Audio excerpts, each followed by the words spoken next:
Hey there, Knicks fans. How you doing?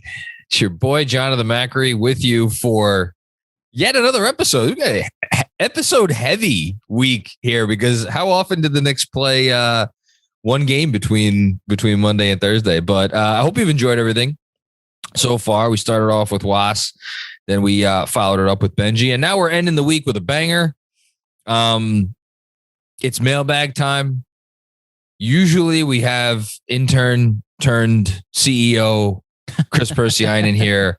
He was unavailable because he's doing big. He's gotten too big for Knicks Film School. Let's just seriously, yeah. He's calling the women's game tonight, right? At Fordham, or is he prepping for it or something? He's working the women's tournament game at Fordham tonight. There you go. Apologies, Chris. I have no idea what I don't know if it's studio work or if it's actually encore analysis, but. You send us stuff from different portions of the broadcast. So yes. I just know you're working tonight and we wish you the best of luck. And I will hopefully fulfill your shoes tonight. Yes. I was about to say we found a fill-in intern for Chris. What's below an intern? Applicant. You want a job, but you don't even get the shoe in the door.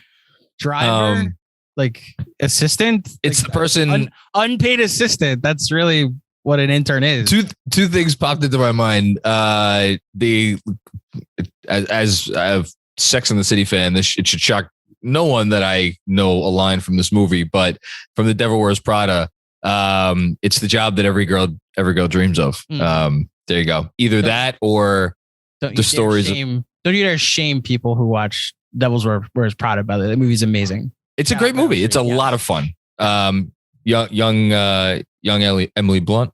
Yes, it's a lot of fun there. Mm-hmm. And then the other thing is like all the stories, which are true, by the way, because I know someone who used to work at CAA of like you start in the mailroom and then you work your way up from there. Yes, up until like 5 or 6 years ago with the internet taking charge, you had to go down that pipeline of like apply for an internship and then be a production assistant and then work your way up that way. And then the internet came along and was like, well, why would I do all of that if I could just like order all the things that I would get at a studio on Amazon? There you go. Now here we are at Knicks Film School. Here we are at Knicks Film School, ready to answer your questions. So as usual, partially because I like to keep my responses fresh and partially because I'm too busy to look at these things before the episode. I have not seen any of the questions. Actually, that's a lie. I did see one question that if you don't ask it, I may find a way to, because I literally had 30 seconds to browse Twitter earlier today. I may ask it myself and answer it at the end, but we'll see if you get to it. But no, I haven't seen any of the questions. So I'm excited as always. Okay. I hope that I get to it. I think I picked 12 questions that are right up your alley that you would want to discuss that have nothing like Stephen A. Mad Dog related to it. These are all very specific questions that involve no nuance or outrage. I think you will like them. I like a little bit of outrage every now and then. What would you might be outraged by, John? What could have outraged you? Let's move on. Ready to do the first question of the mailbag? Ready to do the first question. So this is because I know who I'm the producer of. I want to get one question out of the way. It is a Tibbs related question from a fellow Tibbs. I don't want to call you guys defenders, but I will say you guys are in the Tibbs camp is what I'll say. And Tyler Mick at Ty Mick on Twitter, who's very much been vocal in the super chats in support of that perspective. He asks, Tibbs question, should the Knicks reassure his job for 22-23 for the 22-23 season to incentivize him to play the younger guys more minutes or perhaps fire him now? It's pretty clear that he's coaching for his job, and any rational coach wouldn't prioritize the youth in this scenario. So I'm going to answer this question with I'll give a specific Tibbs. Should Tibbs be fired, and should Tibbs still keep his job, and under what circumstances? But let me just start out by hearkening back to something that has been a theme of mine throughout a lot of the post games, which is that the moment that trust breaks down between the front office and the coach needs to go. It doesn't matter who the coach is, because I believe in that order. I think sports has borne out that like you hire the people in the front office first and let them pick the coach. You don't like have a holdover coach, because that usually just, unless it's a weird situation when you have like a legend who's like so entrenched and like, great. And look, all due respect to Tibbs, he ain't that.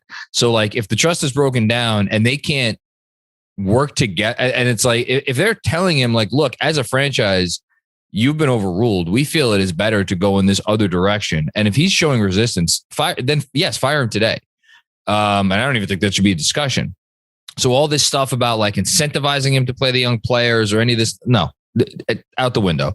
If you can't come to an agreement, fire him. If you're still on the same page, then we could have a conversation about whether he deserves to keep his job. And I'll just say to that, I think I wrote something to this effect. Maybe it was last week, where my fear of him starting next season as the coach is what happens if it starts badly. And, that like, I feel like you want to do these coaching changes cleanly, do it in an off season.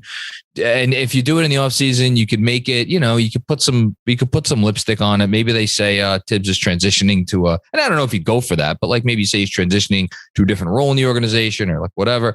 I don't know. I'm officially at this point very worried about the situation. And that doesn't, and this is where people are going to get mad at me, that doesn't have to do with Tibbs' ability to coach. I've never for 1 second lost faith in his ability to just be a coach. I think where I've started to come around with it is that I'm ready to admit that like the good and the bad of Tibbs this season and the way this season has gone and the complexities of this particular year for a lot of reasons, a lot of which are not his fault, has brought out, I don't want to say the worst in him, but it's he's going, the tendencies that he leans into are not helping this thing. They are hurting this thing. And he's a coach and he's stuck in his ways. And that's, I think, been an issue. But at the same time, it's like, I don't think the season, the way it's gone, has been his fault. I understand why people are frustrated. I'm frustrated. I think the frustrations are valid.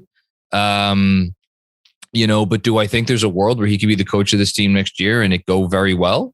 Like, yeah, absolutely. If you take away a lot of the uncertainty around, should we play this rookie over this veteran because we suck? Like that's, if you give this guy like good NBA players who are gonna play for him, and you don't have to deal with the Randall nonsense and the Kemba of it all and all of that stuff, like the guy could still coach. That's honestly where I've kind of dug my feet in the ground.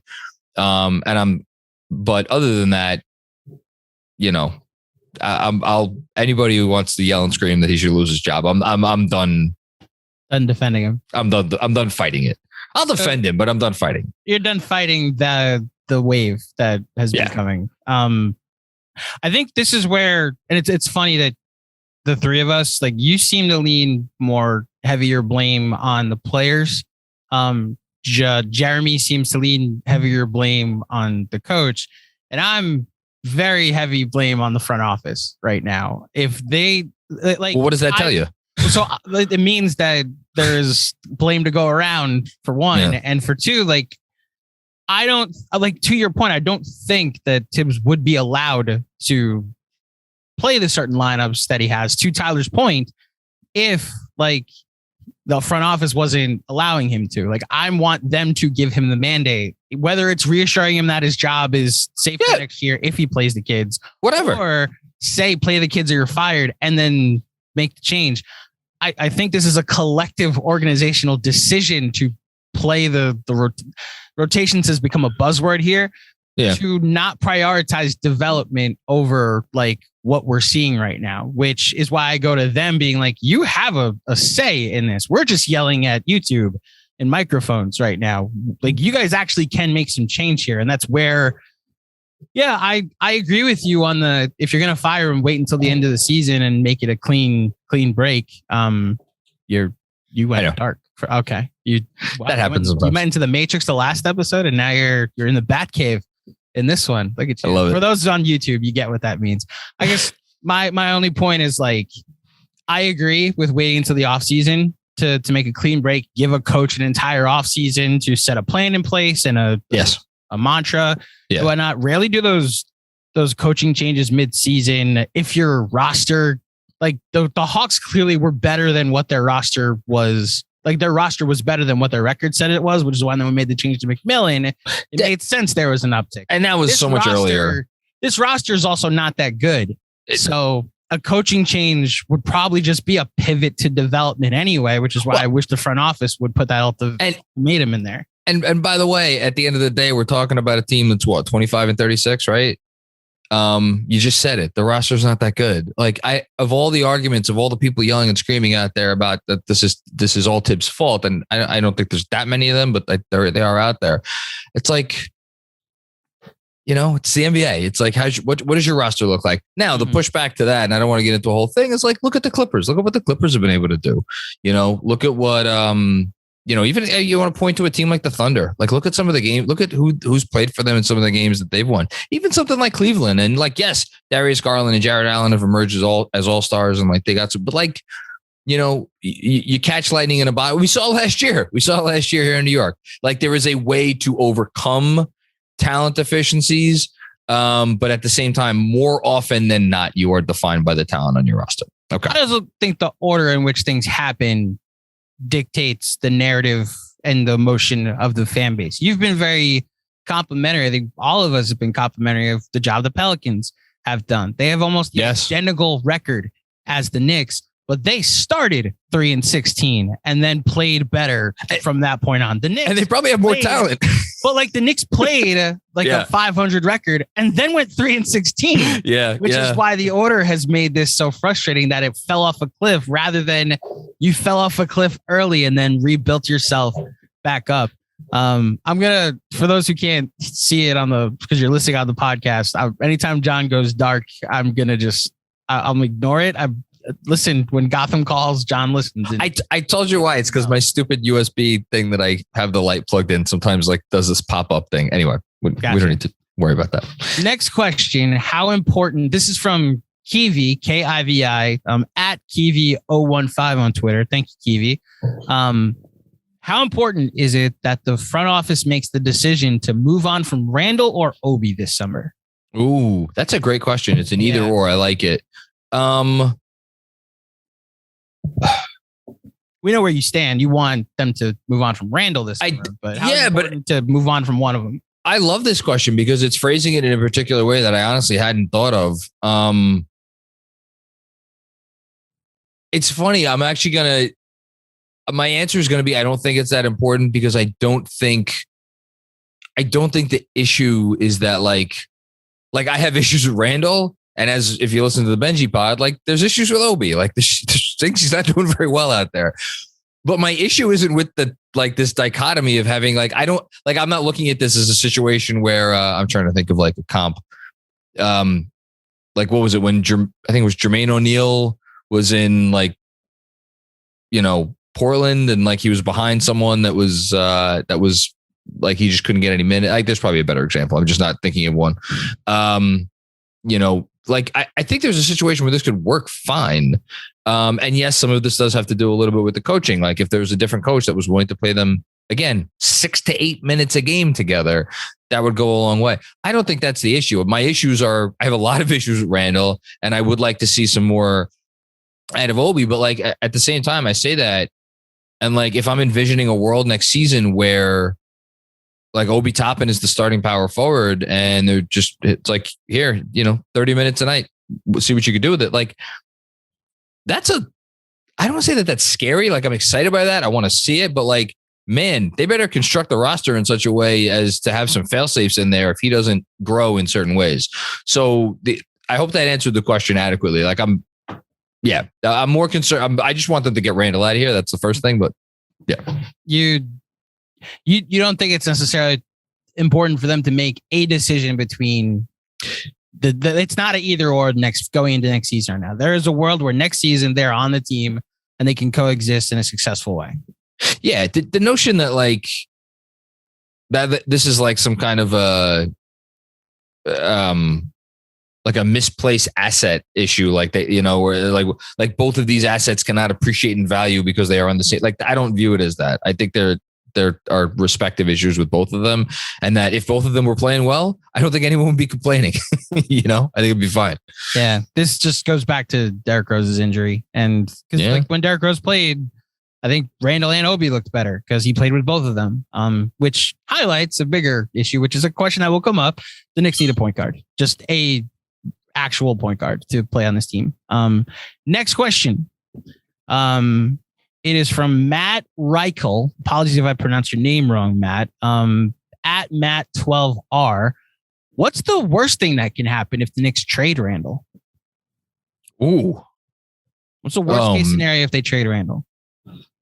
I don't know if this is the answer, but the first thing that popped into my head, I'll give you the first thing that popped in, and then I'll give you the second thing that just popped in. The first thing that popped into my head was they trade for Russ, and instead of telling Russ to go the way of John Wall and to sit nicely on the sidelines until they could either agree to a buyout or they find another home. I mean, and that's the thing. Like, you're not finding another home. If like you're trading for Russ for one of two reasons. You like whatever assets the Lakers are giving you. Hopefully that's the case regardless. Or there's a part of you that's like, hey, let's see what Russ could do in his expiring year. And like, that thought to me is horrifying because you want to talk about like things that I don't want to have to introduce into an ecosystem that is supposed to be like continuing RJ Barrett's development and like seeing what, Emmanuel Quickly could do. And like, if we get a nice draft pick this year, like trying to bring that guy up. Yeah, that's the first thing that popped into my head. The second thing that popped into my head, and I'm not sure I'm fearful of this, but I do think it at least deserves mention. If like, what if they trade him just to get him out of here? They don't get a great package back and he goes somewhere and he plays like an all-star. Like, that would be bad. That would be a rough look. The truth is, I don't think either of those scenarios are going to happen. I do not think that they're going to trade for Russell Westbrook. And I do not think that Randall is going to. I think he could look really good someplace else as a number 2. And I wouldn't mind that if that was the case. But I really don't have any fears.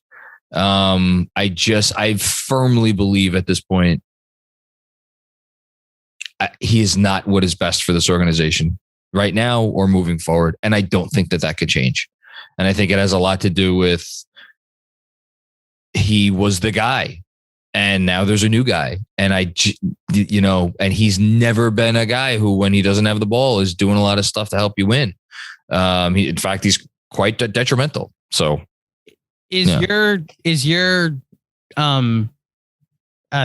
I'm blanking on the right word to use, but like the fact that you're done with Randall, is that more about that you don't think he'll ever regain pandemic year form, or is it more that you want the keys to be turned over to RJ? I think it's listen, if RJ Barrett is as good as we all hope that he's going to be able to be, he has to be able to be a damn good number 2 to a superstar, because look, I know I have a RJ column coming out on Friday, in which I sing his praises and I put his numbers up against some very, very lofty, comparables over the last 20 years. And shameless plug, I encourage everybody to go read that. Like, he's moving up in the world. That said, I will never believe he could be the best player on a championship team. I just don't think that that's real. He's going to need to play off of another guy, I think. So I'm not worried about that. But like, yes, I don't believe Randall's ever going to get it back. But I also like the volatility that we've seen this year off the court, on the court, like non-basketball on the court, like, or, let me rephrase that. It's about more than just he's missing a bunch of 18 footers that he hit last year. Like, it's about a lot more than that. It is seeped into everything. And you cannot have that person be the leader of your organization on the court. And he still is the leader, even though RJ's kind of taking the reins a little bit. That's the part of it that it's like, I'm done guessing whether lockout year Randall's ever going to come back. That's it. Fair. I love how you did the same Freudian slip with lockout year when. What did I say? Oh, pandemic lockout, year? Yeah, it's pandemic year, but the MLB lockout is. There you go. On my mind at least. Kobe Bean Burner. He asked, do you think the front office has made getting a point guard the absolute number one priority of the offseason? And do you think they'll find one? I still, perhaps wrongly, this is an assumption of mine, based on little drips and drabs that I've been able to glean. I don't think this organization has ever been like, or will ever be like, we must do this thing. Hold on, you're frozen. Am I frozen? You're frozen too. Okay, now I'm not frozen. But you're good now. Okay. The audio didn't drop out ever. You're good. Yeah. So I don't believe this front office operates that way. That said, like, if they have eyes and they watch their basketball team play basketball games, they probably think that, yes, the point guard would be a good idea.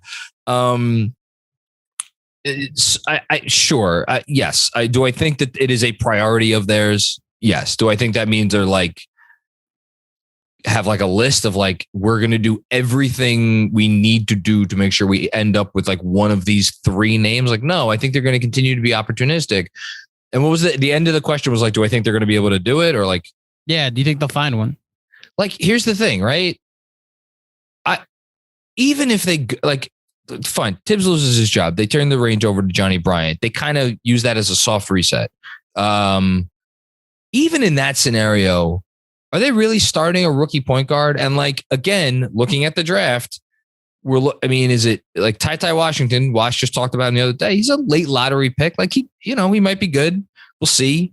Does that mean they're turning the reins over to Deuce McBride next year as a starter? Like, that'd be awesome. And if it works out, but like, do we really think that that's going to happen?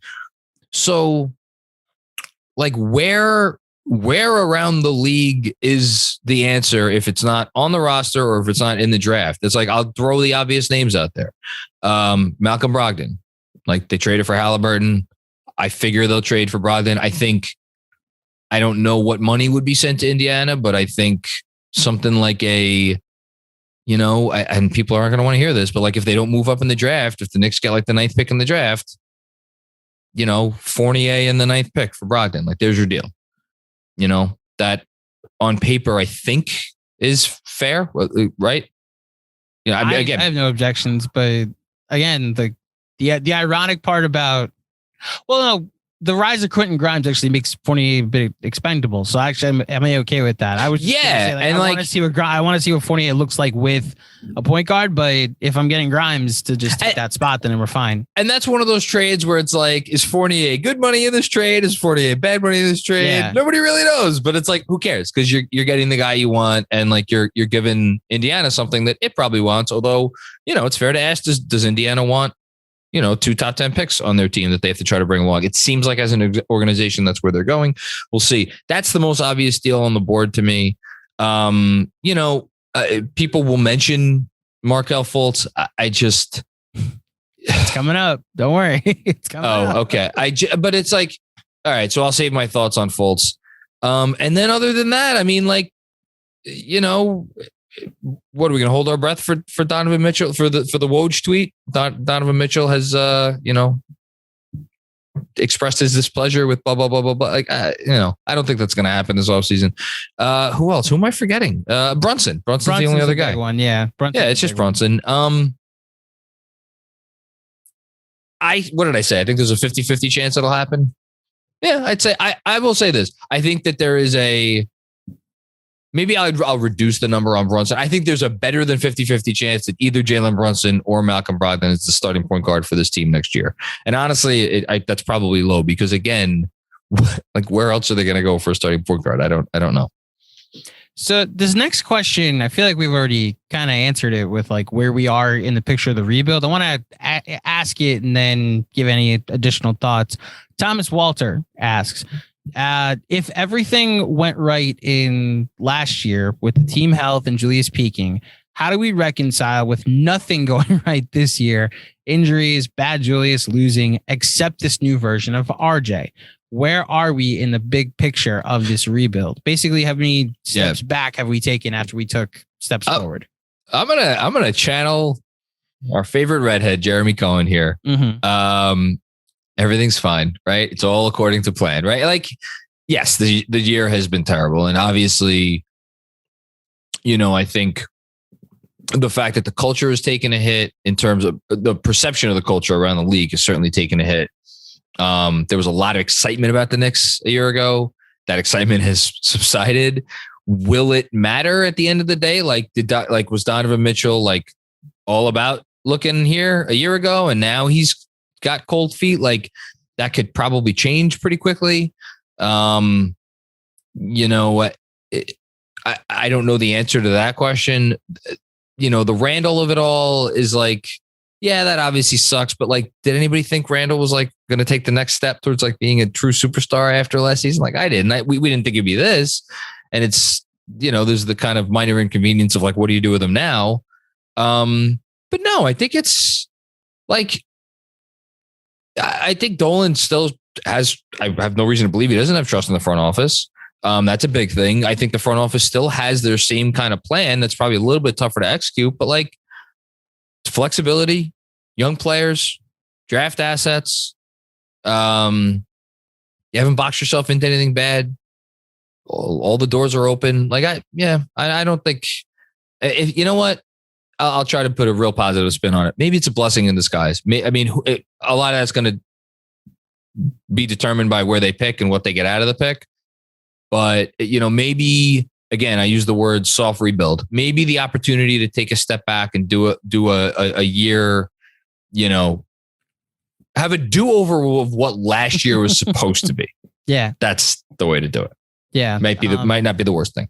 I'm going to plug our Patreon pod, in which we just did a power rankings of all 30 teams in the NBA, and we put them in certain tiers. And I'll spoil a little bit of where the Knicks were, in that they're in this tier of purgatory with some other teams, some other franchises that are significantly more screwed than the Knicks are. And because they don't have moves to make.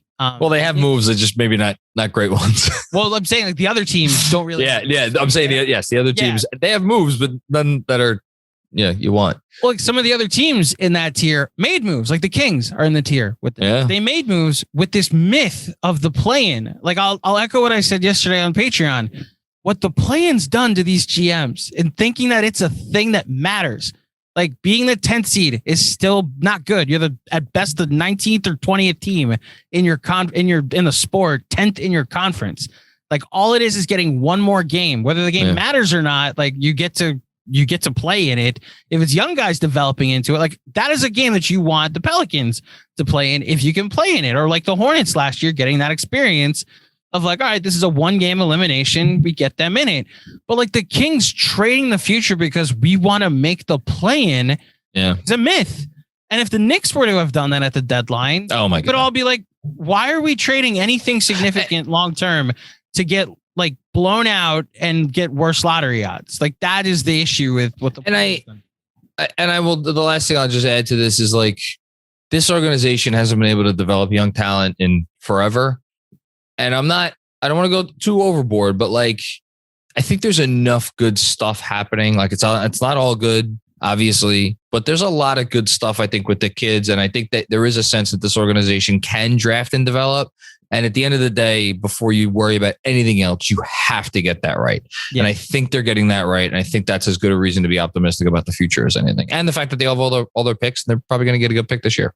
Well, speaking of young talent that they've developed, from Chad Cohen at CSC 1114, I'll say that. If RJ continues high usage and say he was given the highest usage rate in the league over the last 20 games, what would his stats look like per game the rest of the way? Hold on. I'm looking up who has the highest usage in the league. Can I guess who it is? Okay, sure. Is it Mitchell? I don't have it up yet. Let me give my guess before I see. I'm going to guess. No, it wouldn't be Embiid. No, is it? It's not LeBron because he has Russ on his team. We actually talked about this on a recent Patreon pod with the 100th percentile usage guys. I think it might be Mitchell, but my other guess would be Embiid. Hang on, I'll tell you right now. Well, actually, this is why I love the NBA stats page. Someone named Ahmad Kaver, who has played one game and played less than a minute in that game, has a 50% usage rate. No, the highest guy who it is Embiid. I'll pat myself on the back. Number 2 is Doncic, and damn, where is Donovan Mitchell? Donovan Mitchell is 1, 2, 3, 4, 5, 6. So it's Embiid, Doncic, Antetokounmpo, Trey, John Morant, and Donovan Mitchell. Okay, so we're imagining that RJ Barrett gets a 38 usage rate for the rest of the season. Since he has blown up, since I put it at New Year's Eve is when he had I think it was a 26-point game, and he had the 32-pointer, I think. The game Randall went to protocols, and they were like, let's see what this RJ thing looks like. So he's had a hair below a 30 usage rate, if you go by Basketball References usage calculation, since then. So we're basically talking about a 20 to 22% uptick in usage. So what would his numbers look like for the rest of the year? I mean, I think you probably have a little bit of a dip in efficiency. So I'll call it at 20. Goodness. I'll call it at 27 and a half points a game. Probably play more minutes. So let's get him up to 6.5 rebounds a game. And the big thing for me is, would his assists go up? I was actually surprised to see he's at 3.5 assists over these 21 games, which is great, or 23 games, excuse me, which is really good. I think he'd probably get over 4 assists, but I also think if they really took the training wheels off, I think he'd be looking for a shot a lot. So maybe I'm low on the points. Maybe he'd get up over 28 points a game, something like that, though. 27, 28. Am I wrong to not be as concerned about his assists, because assists require your teammates to make shots? And listen, whether you're passing to guys or not doesn't necessarily matter if they're not going to make it. I know, and we've had the whole potential assist conversation recently. I think there's growth there to be had. Should you be worried? No, I don't think you should be worried. But I'm not gonna lie, if there's one, I'm comfortable with where RJ is across the board right now. The one area if you would said this is where he's at in this area, and you would have said that to me before he was drafted, I'd be like, I wish that was a little bit better. That and not free throws? I don't worry about the free throws. I think it's gonna be fun. I think this is I think it's a weird blip.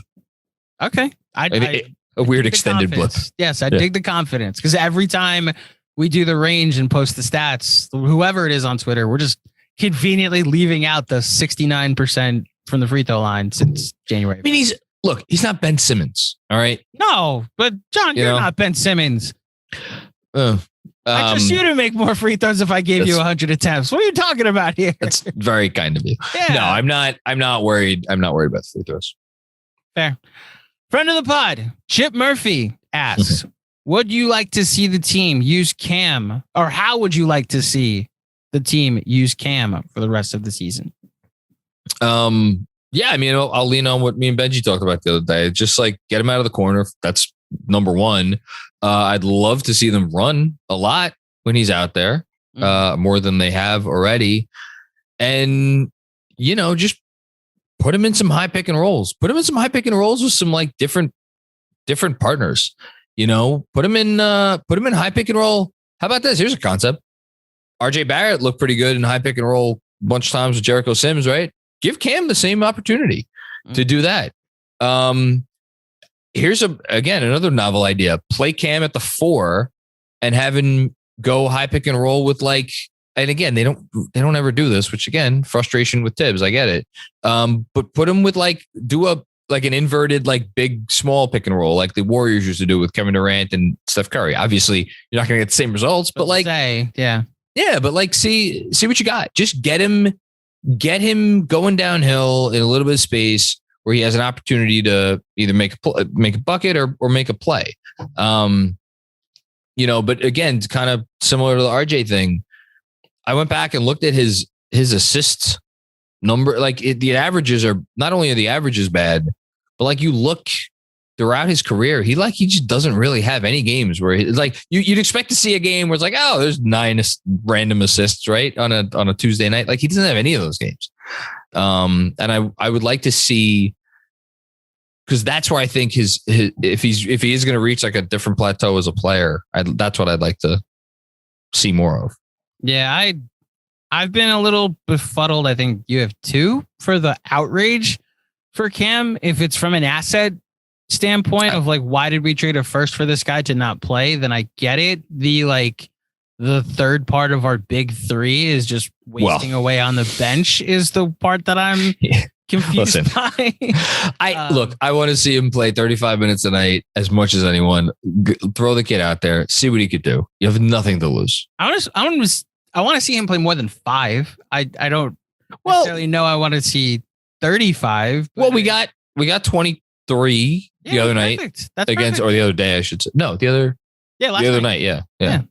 Against Philly. I think he can be a very solid backup 3 or 4, or even a 2, like a wing player.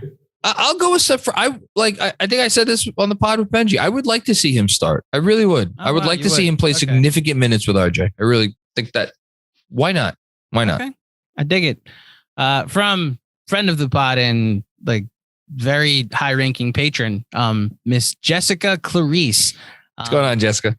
What's John's idea of a perfect offseason this summer? And she asked, what is Chris's?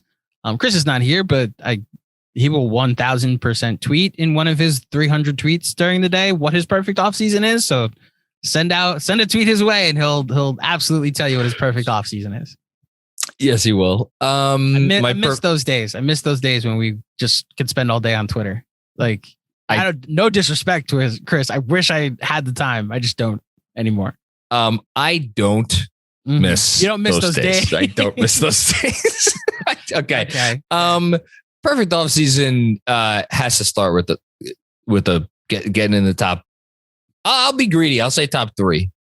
I want top 3 because I want either, but I keep going. He's the guy I actually don't want. He's the guy that scares me. I want either Holmgren, Smith, or Ivy. And I'll go a step further and say I want 4 because I think Ivy will be the 4th pick. I want Ivy of the 4. Yeah, but I don't think Ivy's going to let. I think Banchero is going to fall. I think teams are going to fall in love with Ivy. If that's the case, my perfect offseason is Jaden Ivey. Like to start the start that you're at is that they get Jaden Ivey. That's who I want the Knicks to get in the draft. I'm a little. Was has me a little with what he said about Ivy, and this is not something I didn't already know, but to hear it come out of Was's mouth was, I think, it just made me think a little bit about, like, again, Was was like, this is not a guy you're going to hand the ball to over and over and over and over and over again and just run high pick and roll after high pick and roll after high pick. Like, that's not who this player is. He's not going to be the engine of your offense. He is a combo guard, which to me is like, okay, obviously an incredibly talented player, but there is a convenient hierarchy in the NBA where it's like a very neat and clean, like, this is our number 1 and this is how our number 1 looks. And then here's our number 2. So to me, it sounds like, okay, Ivy, if everything breaks right, it's going to be a dynamite number 2. Who does that work best alongside of? And then how do you get that play? It's like, it just opens up some other questions, which is why I think I'm more on the give me. Look, I love Ivy. Great problems to have, right? I think there's a part of me, I think I really want Holmgren. I have so many KP fears, PTSD with him. Dude, he's tough though. That frame though. We said KP was tough, and then he tore his ACL, and where's he been since? It's literally just a structural thing. Or Smith. Look, Smith he's going to be the number 1 pick in the draft, so I think that's maybe anyway. Okay, so we're spending too much time on this. I would like a top 3 pick. Top one of those 3 guys. Yeah. Okay. Again, like. I could answer this question by being like, Donovan Mitchell requests a trade and we give up, 3 first-round picks and like, I don't know, it wouldn't be every young player. That's the thing. It's like, so we don't spend too much time on this. Just if you want to do yes or no right now, and then we'll get into it with a cap or no cap this summer. But like, are they getting Donovan Mitchell without RJ? So that's the thing, right? It's like, the answer is no. Because if you're trading Donovan Mitchell, you're and like Donovan Mitchell's, let me rephrase that. There is no player out there who is going to be like, I want to go to that team and only that team. The closest we've come to that is Anthony Davis. And by the way, the Pelicans still got everything that they wanted and then some for Anthony Davis. And the Lakers were really well set up for that. Like, you know, if it comes to that, like Donovan's going to have a bunch of teams on his list. And like, I think the Heat are going to be one of those teams, and the Heat are going to offer Tyler Herro, and like Tyler Herro is better, far better, goes without saying, than anyone on the Knicks not named RJ Barrett. So, you know, it does, like, there's a lack of first round picks in that deal, but like, I don't know, are the Jazz really going to like the Jazz are not going to value the pick. So this is a very long winded way of saying like, maybe we should actually hope that Utah this isn't the summer that Donovan Mitchell asks out, and we wait on that. So maybe I should take that back, what I said before. Let me give one more part of this answer that I would like to trade Randall. Mm-hmm. So I'll answer this in three ways. I would like to get a top 3 pick. I would like to trade Randall, and I would like Randall to be traded for something that is actually at least a little bit exciting. Whether it's a pick, a pick that has potential to become nice down the line. Again, I don't, you know, or a nice young player. Like, again, I don't think Portland's going to put Simons on the table, but you know, you never know. Mm-hmm. And if they do, like, there's your point guard. Like, here, that's my answer. They trade Randall to Portland, and they get Simons in a sign and trade, which would be complicated because sign and trades are complicated for base year compensation rules, but there would be a way to do it. It would be complicated, but that would, or you know what, or maybe send him to Dallas and get Brunson back. Also would have to be a sign and trade. I didn't answer, but that's my worst case scenario with Randall, is that he goes to Dallas and is the perfect complement that KP wasn't. And then once again, we're rooting against Dallas to lose, but Randall's like built different than Porzingis, as we all established last year. And that's the move that turns Dallas into a top 3 seed in the West, gives them a path to the conference finals that is much more palatable. And then Luka is in the finals next to Julius Randle and all these other former Knicks. I just realized the salary issue wouldn't be a big deal with Portland because Portland has cleared their books. So yeah, they have so much cap space now. Yeah. Yeah. So like the fact that Simon's outgoing salary would count for a lot less. They have to want to spend it all on Julius Randle though, or most of it on Julius. No, not necessarily. They could like I think they can open up as much as like $35 million. And like maybe, and the Knicks might be able to take back, depending on what Simons would be signed for, the Knicks could take back a little bit more money, although I haven't even looked at their cap sheet. I don't know what other money they have existing. Before we move on, I'm realizing the avalanche that I might have just created because of how the internet works when people listen to the show sometimes. What? I don't want to trade RJ Barrett for Donovan Mitchell. If there's a world that can happen that the Jazz, like, yeah, we'll take all your picks and quickly and your other young players. RJ's untouchable, fine. Like, whatever. We're going full rebuild here. Fine. I was just wondering from an asset perspective, if the Heat are willing to offer Tyler Herro, but the Knicks really want Donovan Mitchell, can they best that offer by trading RJ Barrett? And do you think it'll happen? And John answered that. Well, RJ, I do think RJ gets you. I think RJ, and I don't know what it would be, RJ and however many picks. I do think that gets you Mitchell. Is that the correct move for the Knicks? I think that's a very different conversation. Would you? I don't want to get us in trouble. I was gonna say, would you do that? And I don't like. I think no, but like, I don't want to be in that situation. No, we could be adults about this. Like, as a fan, do I want to trade the guy who looks like it's finally going to be the first guy since Ewing to represent the franchise as a homegrown player who's going to make all-star teams and not be someone that we wind up hating? Like, of course not. But like, is there a world where it is better for the Knicks to make that trade than not make that trade? Of course there's a world, because they could make another move in conjunction with it where they get another guy who is like, oh, Donovan Mitchell's a Knick now. I want to go there to play with him. And then all of a sudden, you have your big two and then you fill out the roster and onward you go. But like, there's so many variables. So I'm going to skip ahead to a question that I was going to save for one of the last, but it fits now. From D Zilla, shout out D Zilla, usually a member of the post-game crew. Cap or no cap, we find a way to go into 2023 with a lineup of, you ready for this, John? Jalen Brunson, Donovan Mitchell, RJ Barrett, Zion Williamson, and Mitch or other center by making all the right moves. Listen, you could be the center on that team and I wouldn't care. Told you about my jump shot, John. No, there is no. Well, let me make sure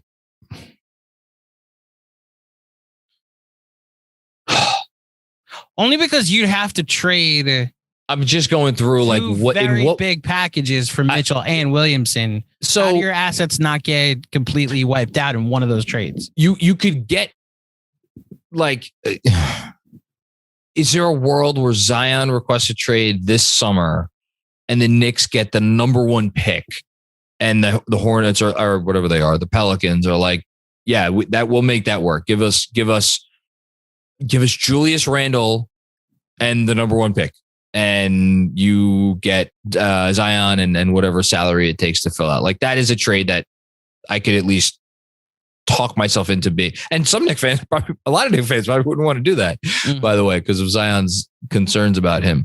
And then it's a matter of like, okay, so now you have those two. Do you get Mitchell too? But he wants Brunson also. That's the thing. You also have to trade for Brunson. And that's why, like, I respect the dream. The way that it has to happen so much has to break a certain way. Like the Warriors creating that death lineup, so much had to go right. The cap spiking, Steph's ankles leading, signing him to an affordable contract.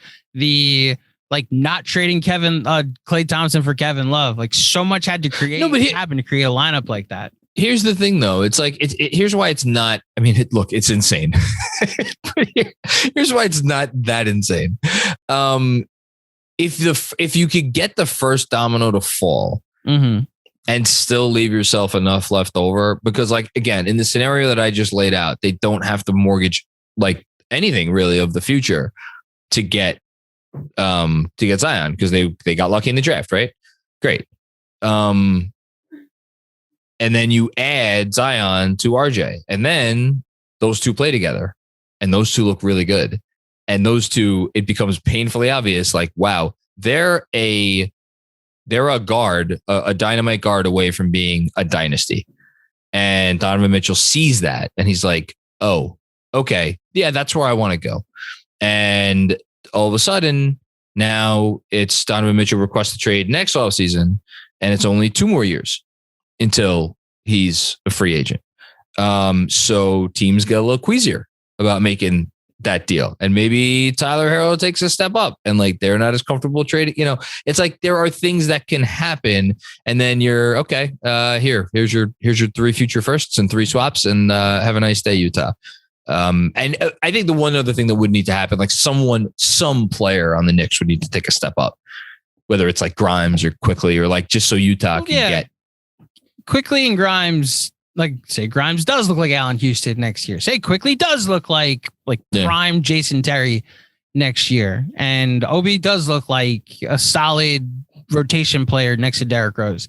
Yeah. Like, yeah, then they're now you're talking. Now you've got 3 young players that you can throw in a deal without trading RJ for Donovan Mitchell. You traded Randall, and you got to get the number 1 overall pick is the only thing. You think they do it for Ivy again? Or would they do for Ivy or Smith or Bonchero?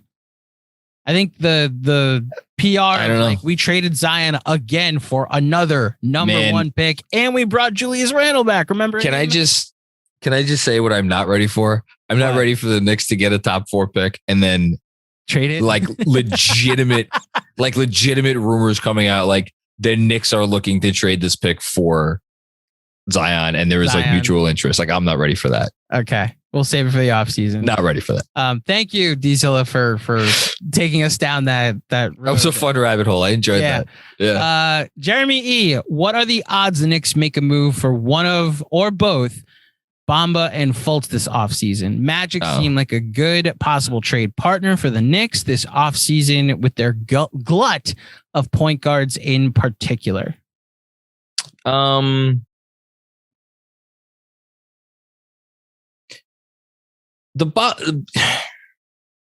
think it depends on the draft a little bit, because if they get in a position where they, like, again, if they like Smith is a 4, so I think if they got Smith, it would, say bye-bye. They may say goodbye to Julius anyway, but like definitely say goodbye to Julius there.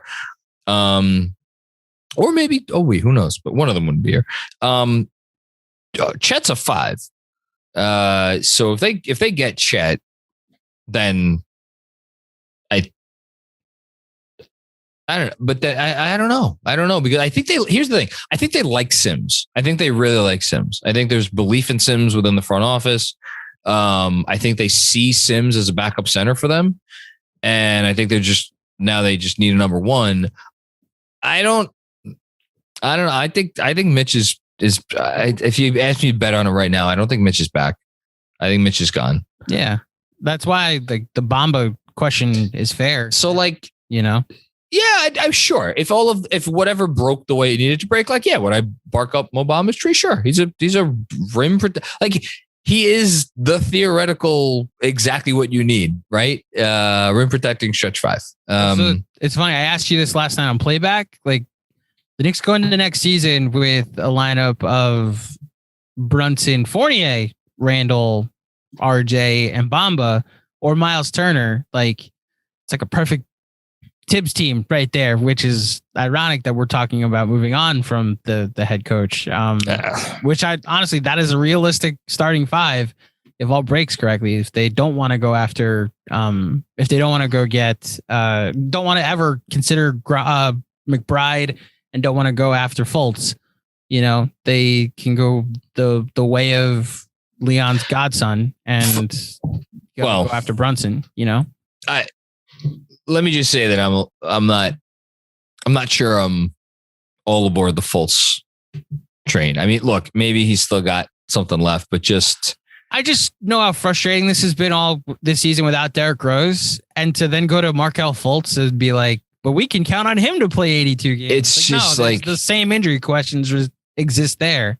I just want stability at the position, and he's going to be an expiring contract, which is like, okay, so if he doesn't play well, it's like, and then if he does play well, it's like, how well does he have to play to, like, I don't know. I may wind up with all kinds of egg on my face for that stance, because the kid's still has all the talent in the world. He had all the talent in the world in college, and it just went sideways. Maybe he rediscovers it, and somebody gets real lucky who takes a chance on him. I just don't know that I'm that enthusiastic about it right now. By the way, to Jess's question about a perfect offseason, Knicks get the number 1 pick and Jabari Smith is in play. There's your avenue to trade Randall. We have Jabari Smith coming in. We're not gonna have another power forward that's to battle with him. Yeah, but for minutes, you still, yes, of course, but you still need to find a home. Yeah, I'm just saying, like, the incentive to trade Randall is then even greater. Because I think the incentive is going to be there. I'm saying there's an uncertainty of whether there is incentive. Oh, no, I think the incentive is there. Oh, you think it's there? Okay. Oh, I think it's there. Never mind. I'm just saying it's even more clear that the incentive is there if you have the number 1 pick in the draft and he's a power forward that plays Julius Randle's position. Again, if you're asking me right now to bet on it, and this answer could change next week or next month, and it could go back and forth. I think right now I'm betting that Julius Randle will not be on the team next year. Interesting. Okay. I like it. I hate that it's gotten to this point, but I get it. So we'll see. From Brock Aller, not the Brock Aller, but from @Brock_Aller. We don't know that. Might be the You know guy. what? Well, okay. I think we actually kind of answered this, but let's see. What's the most you'd give up for Zion this offseason if he became available? For hypotheticals, we're on his list of 5 teams he'd be willing to go to and sign an extension with. Also for hypotheticals, the momentum for Zion opting into his qualifying offer is picking up steam. So when I read this question, I just don't know if the comp is fair, because I think Zion's ceiling from what we've seen, is so much higher than Porzingis's, but it's not comparable. So that's why it's tough for me to say, like, do you use the same trade package as a template? But I think you'd have to throw in so much more draft compensation. There's no like expiring contracts that the Knicks ended up taking back, or the Knicks offered to help make that deal work, you know? Look, I'm going to cheat a little bit on this and say, if we're existing in a world where by hook or by crook, I don't care if they have to hire CIA operatives to figure out what his health situation looks like. If they, I'm assuming A, the Knicks have like good medical people on staff that can be trusted. B, whatever Zion's medical situation is with the back and the lower body and the whole thing is such that like you can look at it and give him a clean bill of health. And then C, I'm assuming they have given him a clean bill of health. If we assume all of that, and we'll throw a little bit of variance in there because you can never know for sure. But if they feel good about all of that, then like, just take like, what do you want? Just take whatever you want other than, other than art. Because there aren't, RJ, yeah. You know, there's not 6 players in the league who can impact a game like he can. I don't know, 6, 7, something. Whatever it is, it's not a large number. There's an MVP in a healthy Zion Williamson. Oh, I mean, come on. Yeah. It's just like the guy. So here I was looking up today because the Knicks account or SNY or something tweeted out that like RJ had his 8th 30-point game of the season. So I looked up like, I wonder if anybody else in there that's Knicks Film School tweeted that out. At Knicks Film School tweeted that out. Oh, did we? Yes. There you go. Very nice. I wonder who did that math. I don't know who did that. But I said that he's the of every player 21 and under in the league, he has the most 30-point games with LaMelo Ball and Anthony Edwards trailing him. Yeah, by they have 7 each. And then I'm like, I wonder what that stat looked like last season. And then I went and looked it up. And hold on, let me see if I could pull it up real quick. You may have to edit this if this takes me more than I'm.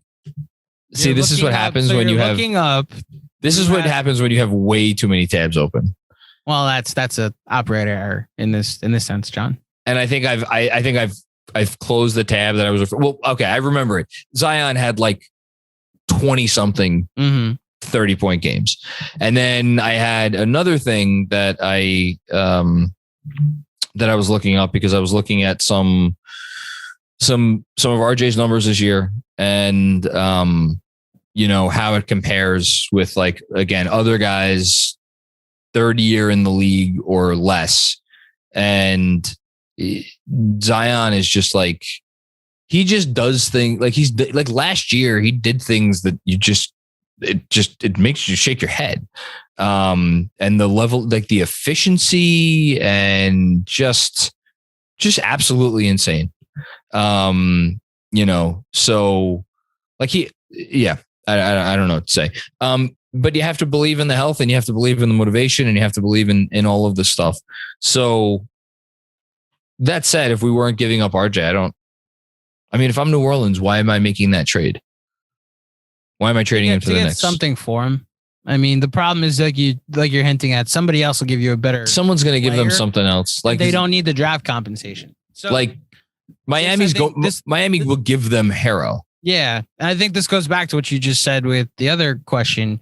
This is going to take the Knicks getting a number 1 pick, like a top 3 pick, even to be like, here's the guy instead of RJ that you can market to your whatever the fan base looks like down there. And look, I don't mean any disrespect. I'm going from an outsider's perspective, but like if you can't make Chris Paul, Anthony Davis, and Zion Williamson work in your franchise's career, in your franchise's history of like 12, 15 seasons, then maybe basketball is just not meant to be played in your city. Yeah. But like that being said, if you can then also say, oh, here's Jabari Smith, that's a someone to replace Zion with. Although, to be honest, saying it out loud, I almost wonder if I'd rather have Jabari Smith. No, but that's a real I mean, well, because of the injury concern. It's only because of the injury concerns. Because again, yeah. I think some, not everybody out there, some people are maybe sleeping on Zion when he's healthy. There's no other player that has ever been like him. He's that dominant. So I think if he had one more full season of health under his belt, because people bring up the Embiid thing. I do not want anybody who's bringing up that he could be Embiid. Please do not put it past Sam Hinkie to be like, don't worry, Joel, take all the time you need to rehab that foot injury. Like the chronic injuries we heard about Embiid just have not existed. All of his injuries that have happened since have been contact freak injuries that have been caused by another player hitting into him. They haven't been like the wear and tear like we saw with Derrick Rose or we saw with Zion so far. Whereas with Zion, there is a legitimate like structural fear that he's never going to be in the correct shape to be healthy for a full season. I just found this is one. I mean, there's a bunch of stats like this out there, but I just found one of them. So 93 times in NBA history, a player in his third year or less, first, second, or third year in the season, has averaged 20 points, 5 rebounds, and 3 assists in a game. Zion did it last year when he was 20, which is one of obviously the younger ages in which someone has done this. His effective field goal percentage in that season of 61.6 is the highest out of those 93 players. After him was a 23-year-old Charles Barkley who had 60.6. And then after that was a 22-year-old Charles Barkley who had 58.0. And then you go down the list and you see some names like Kareem Abdul-Jabbar. And it's just like nuts. Yeah. That's the conversation that should be happening around like what he could be. But he's sleeping on Zion thing is you almost wonder if there's more of a like the year Kawhi sat out with the Spurs, if we should more be looking at Zion that way, is like once he gets to a team and is motivated, that's what it'll look like. You know, if he gets to a team and is motivated, which might only be the team he wanted to be drafted by in the first place. Never know. Last question. Friend of the pod at Oz on Movies. Hey. Since Gotham Square Garden is in the new Batman film, rank the actors to play Batman in a movie. So can I ask for I should text Oz and ask the clarifying question live. Don't worry, I got you. Am I ranking their performance as Batman, or am I ranking them as actors? No, you're ranking the performances as Batman. Oh, okay, that's easy. Play Batman in a movie. So this is timely because right before we came on air, I told you that I watched the original Batman, 1989. Which is not the original Batman, by the way. Adam West in 1966. Throw some respect on his name. Okay. I have not seen that film. I saw it for the first time this week. Don't worry, it's not a consideration. Okay. So I am. Let me just make sure we're on the same page. I am picking between Keaton, Kilmer, Clooney, Bale, and Ben. Ben Affleck. Yeah. Okay. Because I have not seen the new one. Can I ask one more clarified question? Sure, go ahead. Am I ranking their performance as the Batman character? Mm-hmm. Or can I should I factor in their when they're Bruce Wayne as well? It's a good point. I will overall performance in the movie. Can I go with that? No, I will ask you to rank them. I think I should do overall performance in the movie. Overall performance. I'm just going to spoil my answer to this and say Robert Pattinson changed my list completely. Okay. Because of the Batman aspect of it, not because of the Bruce Wayne, which is why I think Oz asked the question the way he did. Yeah. Play Batman. Okay. But if you want to, for argument's sake, because you haven't seen the new one. I haven't seen the new one. Those 5 as performances in their movies, go right ahead. I mean, look, it's a 2-person race. It's just a matter of like, and again, I literally just last night watched Keaton in the original. There is a lot of hokey nonsense about that movie and choices that are made about like what he's doing and what he's not doing.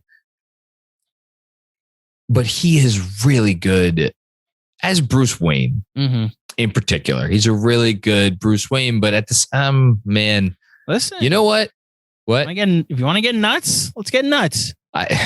I'll see. That's always going to be like a stanza line for me. Yeah. I'm going to go Bale 1. Okay. I'm going to go Bale 1 and Keaton 2 because Bale to me, like that, the smarmy scene in the restaurant that he owns and him and his date and Dent and the Dark Knight one. Yeah. When they and he offers to, that's the scene with either die a hero or live long enough to see exactly like become the villain. That is the best for me. That's the best Bruce Wayne scene in any Batman movie that I've seen thus far. And I think he's an okay Batman. I think he's fine. So Bale 1, Keaton 2. Oh boy. I have a take. It's been a long time since I've seen either of those other films. Clooney or Kilmer? Yeah. So Batfleck's not even in consideration? So he was in 2 films, Dawn of Justice and V Superman. Yeah. Oh, no. Batman v Superman, Dawn of Justice, and then either Justice League or Zack Snyder's Justice League. That's what I meant. It's all just nonsense. Yeah. You know what? Fuck it. I'll go Ben third. Okay. I'll go Ben third. And this is really hard because George Clooney is one of my favorite actors. But from what I recall about that film, that they jumped some sharks in that movie. All I can think of is him saying, "Hey, Freeze, I'm Batman." It's the only line. And Schwarzenegger had some ridiculous line. Yeah, I mean, he had several ridiculous lines, but there was one that was really ridiculous. I'll go Kilmer 4 and Clooney. Sadly, I have to put Clooney last. I think when you go through the list of, we haven't done a George Clooney movie yet, and Batman would be so far down the list of considerations for top 5 George Clooney performances that it's a fair position to put him in. George Clooney in like Ocean's 11 it might be my favorite, maybe top 5 on-screen performances by any actor or actress. Mm-hmm. Like I could watch him be in that movie at 7 days a week. So I love him, but in what was the movie? Let's see if I know the names. One was Batman Forever and one was Batman and Robin. The third one was Batman Forever. That's the Kilmer one. Okay. And then Batman and Robin is Clooney. Okay. Yeah. And Batman. It's Batman Returns. Those are the I know ones. Yeah. And then Robert Pattinson as the Batman in theaters now. I'm very excited. We are trying to plot a time to go with our oldest daughter, which I understand will probably be a questionable parenting decision, but it's fine. And if it makes you feel any better, our asker of this question also has some this from our group chat, has also made some questionable parenting decisions in regards to taking their kids to see the Batman. I will just say, as dark and cynical and nihilistic as that movie is, there's no and maybe I'm just I'm not a parent, so I have no idea what to advise in this sense. I didn't get the sense that I cannot show a child this in that movie. I mean, I took her to see Venom. Let There Be Carnage. Venom, Let There Be Carnage. Then there's literally a scene where Venom says, "Fuck this guy," and bites and he eats his head off. So if that's allowed, then there's nothing like that in this movie. Yeah, I'm trying to think. The only time she ever got scared in a movie was, I think she got a little spooked during, oddly enough, the only part about Shang-Chi that people didn't love, which is the CGI nonsense at the end. I think she got a little frightened by that stuff. But, yeah. I worry more about attention span with kids. Well, so she has faded in the last 20. I mean, my God, I can't believe I took that shot to see Eternals. It's more Eternals problem than Scarlet Ray. I'll say when I was like, when the end credit scene, I don't even know if there was a second end credit scene. The first end credit scene. There were two. Yeah, there were two. Oh yeah, the second one was the preview of Doctor Strange, right? Or no, that was Spider-Man that had Doctor Strange show. The first. Yeah. I'm spoiling Eternals. The first post-credit scene, the mid-credit stinger, is the one with Harry Osborn. Yeah, Harry Styles. So that's the one. Fox. I didn't stay for the last one. Which I don't know when Mahershala Ali's voice. Yeah, I didn't stay for that because Kit Harington pulls out the sword and you find out, Blade's here. Wow. Because during when I tell you this child was dragging me out of the theater during the whatever it is, Harry Styles, Osborn, whatever. I felt really bad because I'm like, I was even watching it and I'm like, why am I making this child stay here for this gobbledygook? Yeah, I was itching to get out too, because that's the night you had a family thing.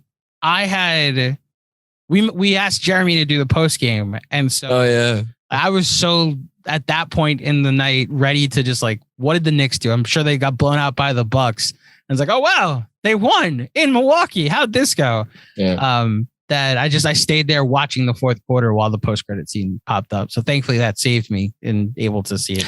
My favorite part of the Eternals is the Mahershala Ali line at the very end. I should probably... shit, Blade, I'm in. Oh wait, I could just turn that on actually. I have it on Disney Plus. Yeah. I gotta tell you, I turned on, and you're talking to someone who was, as you know, rewatched literally.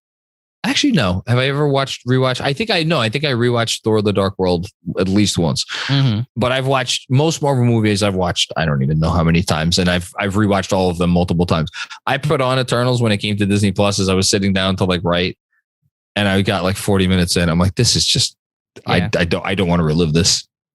I'm ready for them to do what they've done with whether it be a show or future movies, where they just branch off of this and make it matter, because that's the only way I think I'm ever going to return to Eternals, where it's I need to rewatch this because this is now coming out and that's going to reference that a ton, in the same way that Captain Marvel, I only rewatched it because of WandaVision. It's okay, that's right. I have to go back and watch Captain Marvel. Let me check this out. So again, you're talking to a real sick individual, how much I love these movies. I've rewatched Captain Marvel 5 times.